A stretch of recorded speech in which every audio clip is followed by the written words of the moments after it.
goes on blast and talks out his butt. But that's where I'm at with it. Thanks for letting me talk. I think we have to look at this as well, and thank you for that, Brian, as if we're playing a chess game, in that we have to look multiple steps, moves ahead, right?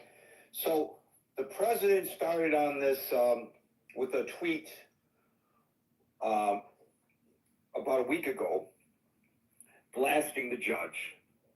And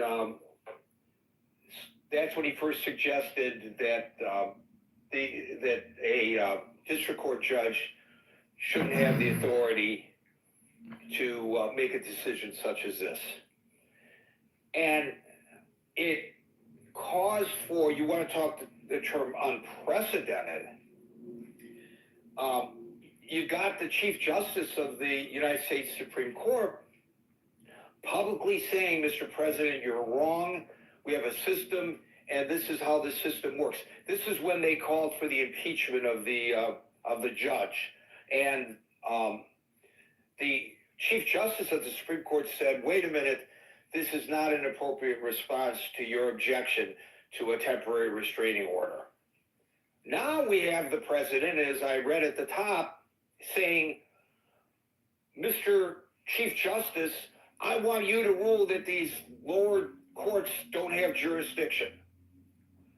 I think the Chief Justice, and I think he's probably speaking for the entire bench, there might be one or two exceptions, but he's certainly speaking for the majority of the bench, probably the entire bench, has already went on the record extrajudicially by the judge, because it was in the public forum, not from the bench, but still, he went on the record as saying, this argument is not going to fly. What does the president do? He doubles down and makes the argument again, and he publicly addresses the Chief Justice. Now, this is a president who has, in his first term, appointed the best people, the greatest people into positions, until those people have defied him or offered an opinion contrary to his, and then he removes them because they're horrible, horrible people. He goes the other way as well, right? Little Marco is now the Secretary of State. Who would have thunk? But